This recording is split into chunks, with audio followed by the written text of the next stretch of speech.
We begin with the murder investigation that has stunned the entertainment world. Phil Hartman, who gained fame on Saturday Night Live, was found shot dead in his home. Rise. Well, celebrities who knew Phil Hartman have been reacting with shock to his very violent death. Steve Martin remembers him as a deeply funny and a very happy person. Phil Hartman was a comedian who became famous in the 1970s, 80s, and 90s. He was on SNL and many people admired his work. Even if you're younger and didn't know him, his impact on comedy is significant. Despite his successful career, Phil's life took a tragic turn when he was found in his own home, which shocked the fans and the whole industry. Did he get killed, or did something else happen? This is Crime Circuit. Like, share, comment, subscribe. Let's dive into the case. Phil was born in 1948 in Ontario and moved to the U.S. at the age of 10. Growing up, he always sought attention from his large family, and due to this, he would turn to humor to get noticed. He attended college for graphic design, creating over 40 record covers. In the 70s, he joined the Groundlings Theater, where many famous comedians started. Phil's talent shone through and became known for his voice and character beyond SNL. He co-wrote for Pee Wee Herman and his character for The Simpsons. Phil met a woman named Bryn Obenhall in 1986, where they married after a year of only dating. They had 2 children together, a son named Sean in 1988 and a daughter named Bergen in 1992. Phil loved being a father, but the relationship between Phil and Bryn was rocky, with a lot of fighting, and despite the challenges, Phil was happier with his life. He was married 3 times, with his relationships marked by passion but eventual detachment. Bryn was his 3rd wife. In 1994, Phil Hartman made the decision to part ways with SNL, citing a significant turnover in the cast and a perceived shift in the show's direction. This departure marked the end of his long tenure on SNL. Notably, in 1991, he had initially attempted to leave the show but was persuaded to stay by NBC, who promised him his very own show called The Phil Show. Unfortunately, the network canceled this promising venture before it could even air, leaving Hartman without the anticipated opportunity. Following these developments, in 1995, Phil Hartman embarked on a new chapter in his career by joining the cast of the sitcom News Radio. The show portrayed the comedic dynamics along with staff members of a New York radio station.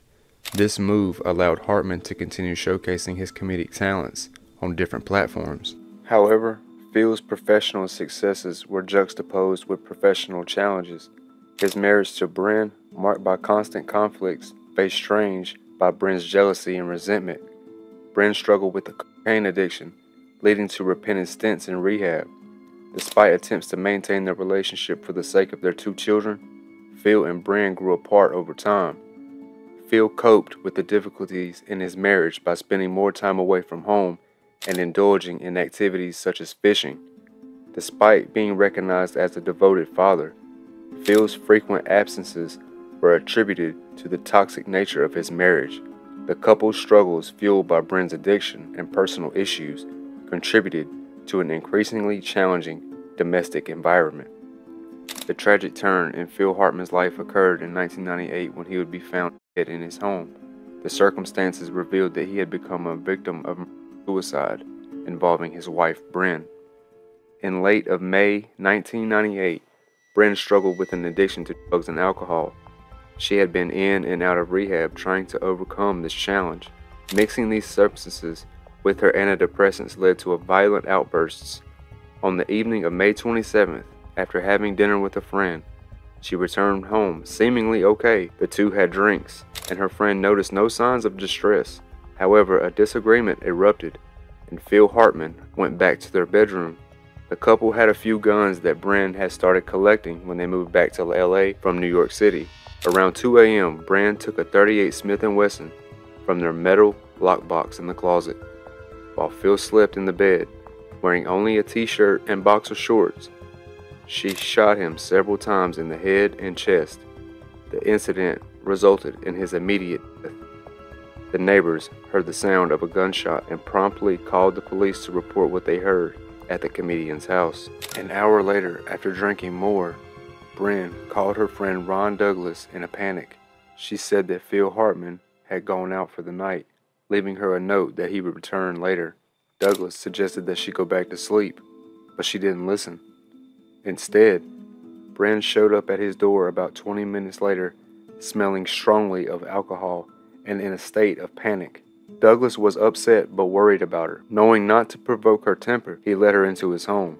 She quickly collapsed on the living room floor, concerned she might have taken too much. Douglas woke her up. After that, she rushed to the bathroom, vomiting repeatedly. Bren kept insisting that she had killed her husband, even showing him the gun that she had used. Despite this, he still couldn't believe her confession because he misunderstood the number of bullets in the gun. The situation was becoming increasingly serious and confusing. After a while, Bren sobered up and decided to drive home, but she insisted that Ron Douglas follow her. While on the way, she called her friend Judy and confessed. Judy took it serious and hurried to the Hartman house. Upon arrival, Bren and Douglas got there first. As they went upstairs and entered the Hartman's bedroom, Douglas saw a horrifying scene that convinced him that Bren had done something terrible. He immediately called 911 to report Phil Hartman's murder. As the police report and as they rushed to the house, more of Bren's friends would arrive. They worked together to get Sean, who was 9, and Virgin, who was 6, out of the house. Sean explained that he heard gunshots sounding like a door slamming repeatedly. The police came, took the kids away, and found Bren had locked herself in the bedroom. Sadly, she had taken her own life. Bren's brother even filed a lawsuit against the company that made the medication that she was taking, but they settled without admitting any fault. Phil's friend accused another colleague of causing Bren's drug problem, but that person denied any responsibility. Bren's brother, Greg, went to court in 1999 because he believed that the antidepressant Zoloft, made by Pfizer, and the psychiatrist who gave it to Bren was responsible for her death. The psychiatrist was named Arthur, and Pfizer settled the lawsuit without admitting any guilt. There's more drama involving the Phil Hartman's case. The friend John Lovitz, he accused another actor named Andy Dick of getting Bren back into cocaine, leading her into a breakdown. Lovitz said this caused her to do something really bad to Phil. Andy Dick would deny anything knowing about Bren's problems. Later, Lovitz said that he didn't blame Andy Dick anymore. In 2006, he claimed Andy Dick threatened him, saying that Lovitz would be the next to die, like Phil. In 2007, they fought at a comedy club in LA, with Lovitz slamming Andy Dick's head into the bar. Andy said he wasn't to blame for Phil's death. After all this happened, Bren's sister Catherine and brother-in-law Mike took care of Phil's kids. Phil said that the kids would get money when they turned 25. Phil's entire worth was about $1.23 million, as they wanted. Both Phil and Bren were cremated. First and foremost, condolences to the families. Rest in peace to Phil and rest in peace to Bren. Of course, mental health is a very, very serious thing.